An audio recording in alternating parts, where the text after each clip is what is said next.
is tired. We will give some folks a chance to join before we get started with tonight's topic. I said I would try to go live as much as possible. Um, that doesn't always mean in my studio. As you can see, I'm on the couch. I haven't been feeling all that well the last week or so, but I feel, better now and got some therapy today, and I feel way better. But I haven't been sleeping very well, and so I'm tired. And it's early. It's only 8:30, but I've been like insomnia for days. So I'm looking forward to getting a good night's sleep tonight. And I wanted to make sure I tapped in and talked about a few things before I called it. So I see a couple folks who joined. Let me go ahead and begin tonight's live. LeBron James, the Los Angeles Lakers, they're struggling. They're not horribly struggling, but the statistics are revealing themselves. And what's revealing themselves the most is that there is absolutely no chemistry between LeBron James and Luka Doncic. Um, when on the court together, LeBron and Luka are probably the worst starting combo in the league. I believe there was what came out today, the worst starting combo 2A in the league. LeBron is, we all saw it whenever LeBron came back from injury. The Lakers were rolling. They were rolling.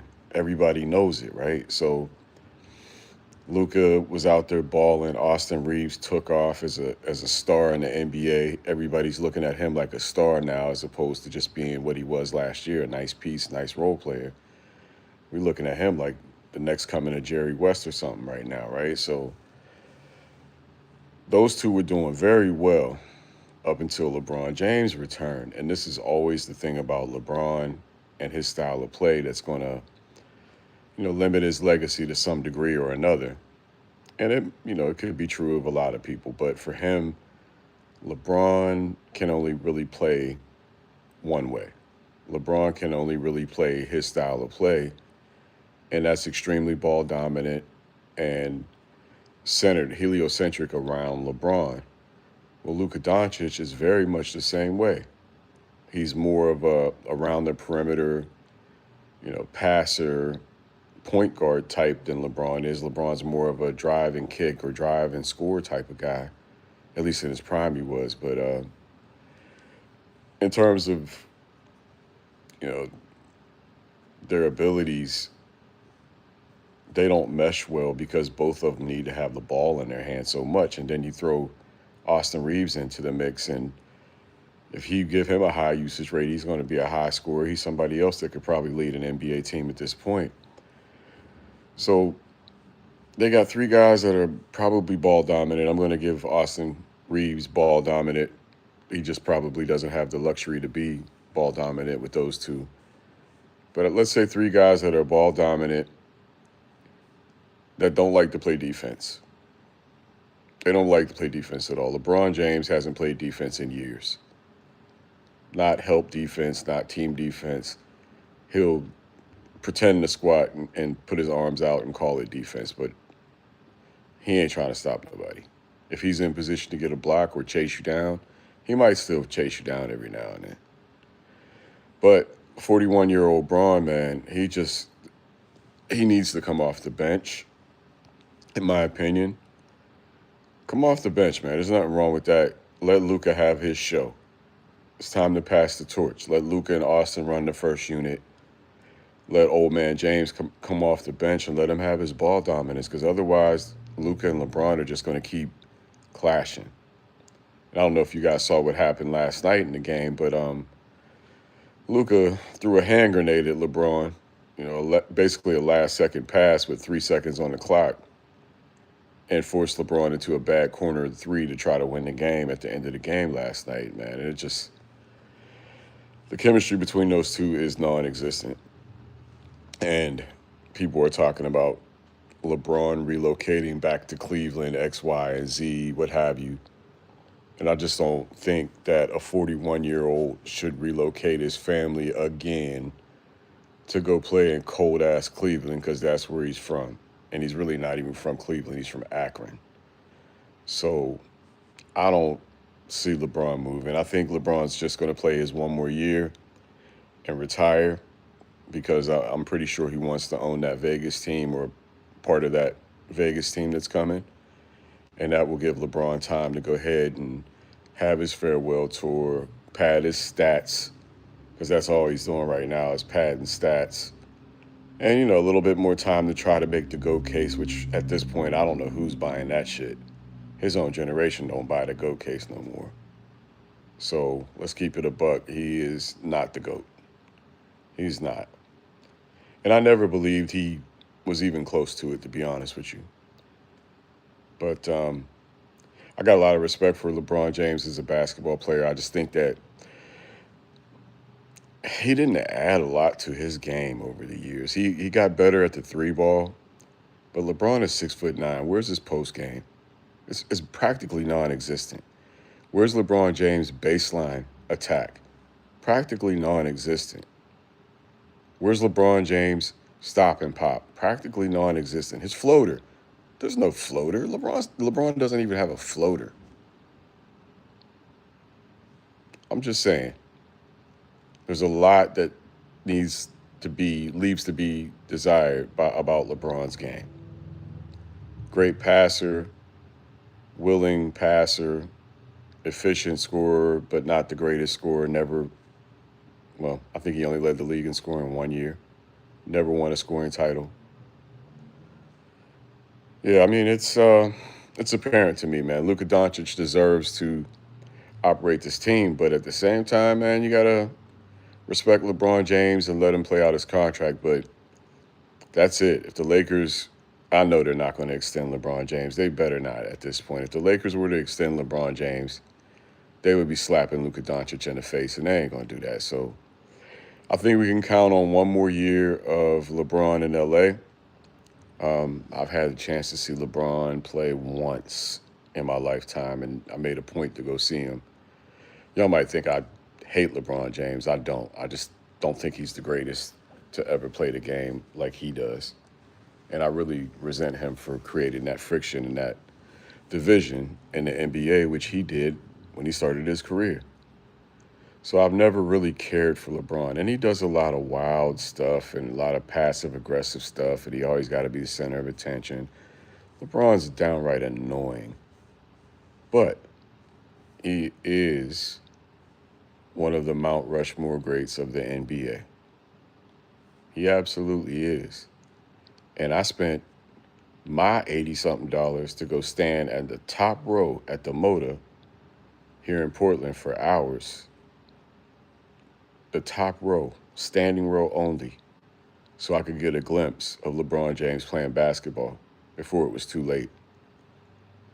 So when he does take his victory lap next season, I'm going to sit back and enjoy it. I'm going to watch as much LeBron James next season as I can.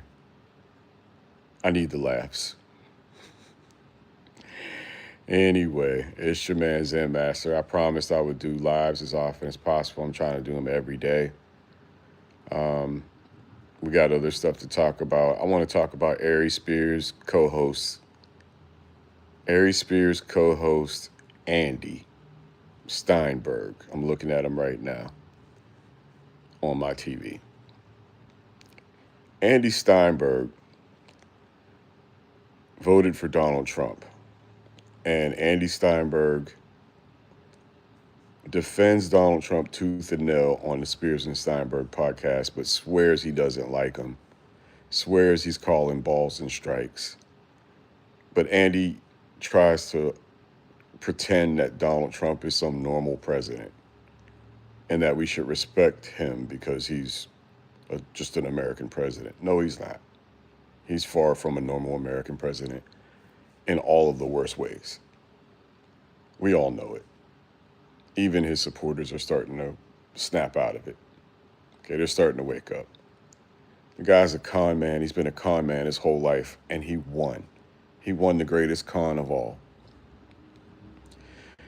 The problem that we have in America with Donald Trump, these Epstein files, people like Andy Spears, Chuck Schumer, and others, is that They're Zionists. Jeffrey Epstein was a procured agent by Ghislaine Maxwell's father. He was an Israeli agent, and he was a Russian agent.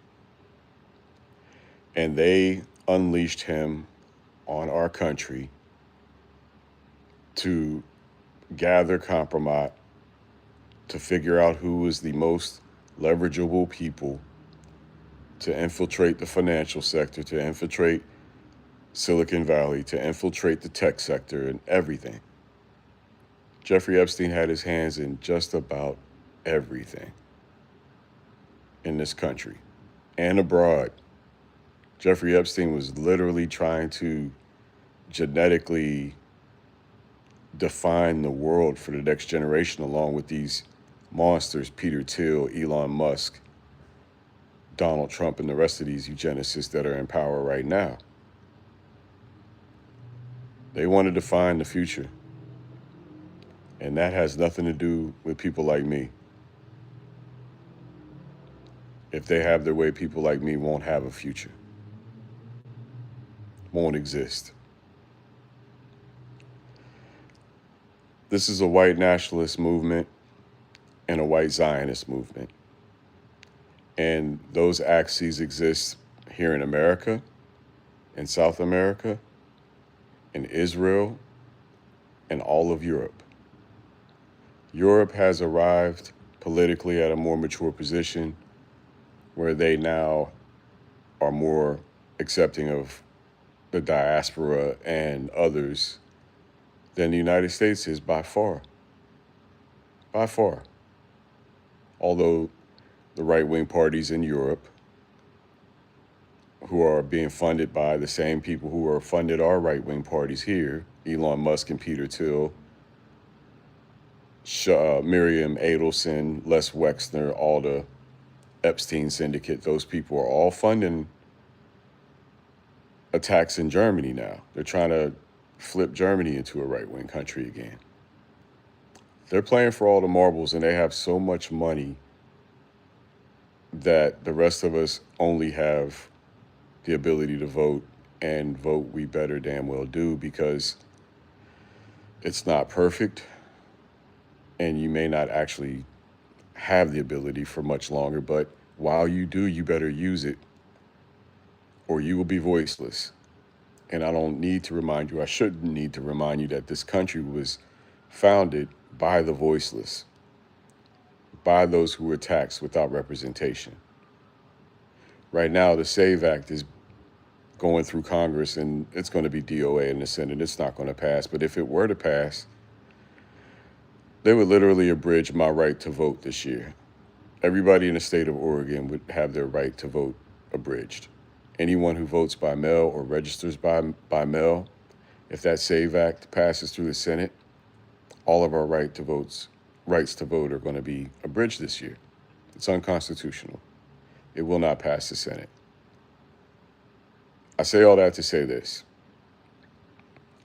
Andy Steinberg does not give a flying F about the United States of America. Him and Chuck Schumer care more about the Israeli homeland, the Israeli ethno-state, than they do about the United States of America. They absolutely do, and no one can tell me otherwise. No one, ideologically, is supporting this genocide like American Jews and evangelical Christians. No one. Andy Steinberg, Ari Spears' podcast partner, is just as guilty as anyone else in his denial of the events of history. And then he likes to play games when it comes to black folks as well. He wants to put black slavery on Africans. Yes, some Africans sold their enemies and prisoners into slavery. Slavery in Africa was nothing like slavery in the United States. They had no idea what they were doing or who they were giving their people to or what have you. Aside from that, it wasn't just or entirely the selling of enemies and captors. It wasn't. And even if it was, the average slave capture was 15 years old. And even if what Andy Steinberg says is true, 100%, which it's not, but if it were true, does that make what they did in these United States right? Yes, slavery has existed throughout the history of the world. It exists now. But does that make you right? Does that make Jeffrey Epstein right? Because he's a slaver. Donald Trump is a slaver. Donald Trump is literally trying to deport Americans to other countries to work in prison labor. What is that called but a slave trade? So, look, I love Ari Spears as a comedian. I think he's shown incredible growth as a person. I like where Aries is in life right now, and I love his comedy. I like hearing his opinions. But this Andy Steinberg character on his show, man, he's just a typical Zionist who cares nothing about the humanity of non-white, non-Jewish people, in my opinion. I haven't heard a bit of compassion come out of that guy's mouth for anybody but Jews. And fuck him. Fuck Andy Steinberg. Sorry. While I'm talking, let's talk about T.I. and 50 Cent. I don't know a lot about T.I. and 50 Cent's little beef. I don't care all that much, to be honest with you, but it's interesting from this standpoint, right? When I was growing up, my era was Notorious B.I.G., Tupac, etc. When I was growing up, salute Will, B.I.G. made a diss record about Escape, girl group from Atlanta. It wasn't a diss record about them in particular, but he made a comment saying he'd have sex with RuPaul before he had sex with them ugly ass Escape chicks. I'm using, nicer words. Fast forward, Big's gone, Puffy's on his own. Puffy shows up in a video for Rubber Band Man that sets off trap music. And he's with this guy named T.I., who's the star of the video. And T.I. is with Tiny Harris from Escape. So Puffy's artist once dissed this woman's group by calling them ugly women. And now this artist Puffy was associating with is married to one of those women. So it's a little background. That's how, my orientation with Tiny Harris and Tip Harris, where it comes from, the origins of my orientation with them. Tip, I talked about the First Wives Club last night. Tip and Tiny's a first wife.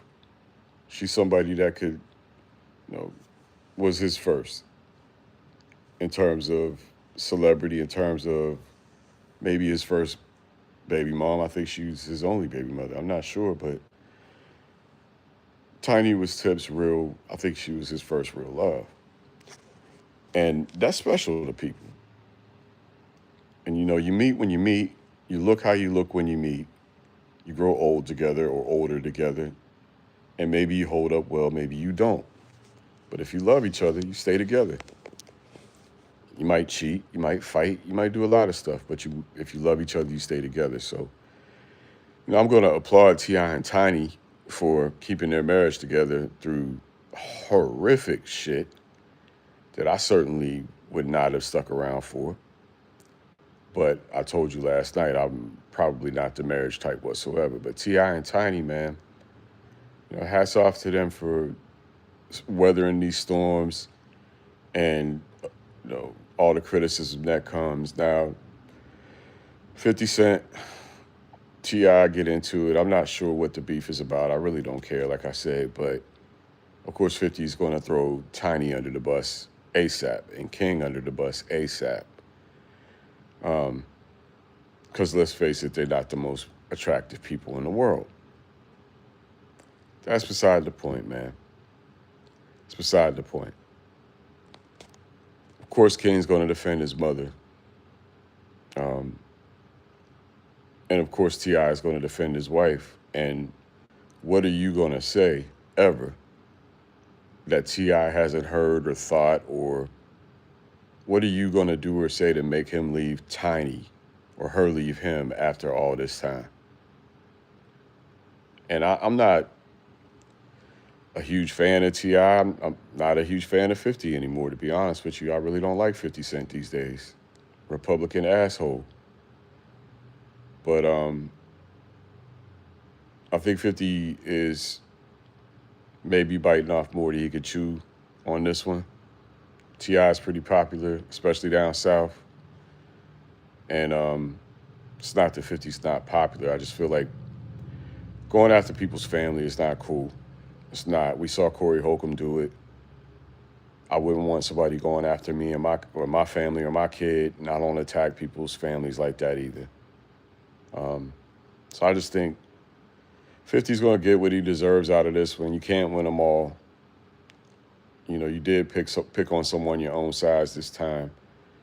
And I think T.I. is going to probably come out successful and unscathed by any of this. Let me know in the comments if you heard either of the diss records between 50 and T.I., but personally I haven't. Let's see what else is going on today. I know I had a show planned, man, but I'm on the couch, finna crash out. And I wanted to keep my word, like I said, and come to you live tonight, if nothing else. Just talk a little shit. There go James Harrison. Let's talk about the Iran war real quick before we go. Apparently, we're getting ready to go to war with Iran. The president has declared that he's going to bomb Iran, go to war. It's not for us. It's not for you and me, y'all. It's not. It's for the Chuck Schumers of the world that we talked about a little while ago. It's for the Jeffrey Epsteins of the world, the Peter Tills, the Elon Musks, the Howard Lutnicks, etc. That's who this is for. I would never tell you to tell your kids to not serve their country. I would just say that if your children are considering military service, tell them to delay it a couple of years. If you don't want your children drafted into a nasty, bloody war, get them in school, get them in college quick. Donald Trump is the worst of the worst. And he's absolutely going to do everything to distract, destroy, obfuscate. Doesn't care who he hurts, how many of us die. If the United States gets attacked, don't care about none of that. He's safe, he's rich, he don't care. We're all collateral damage to him. He don't care one bit. So protect yourselves, protect your children. Call your congressmen, your senators, let them know you don't want this war. Only 20% of the public in the United States wants war with Iran. This guy keeps spending our money. He's trying to enact a global tariff of 15%, which you and I are going to pay for the next 150 days, because that's all he has the power to do is 150 days worth. But you and I are going to pay for that. He'll use that as leverage against these other countries to strike himself a sweetheart deal. While he's making billions, you and I are getting tapped every time we buy something that wasn't made in this country. How does that help us? Please, somebody, how does that help us? I don't know, y'all. I don't know. Anyway, like I said, just wanted to keep a promise. I'm dead ass tired. It is 8:47. You can probably tell by the look on my face. I'm gonna get up off this couch, take my ass to bed, and I'll holler at y'all tomorrow. Peace.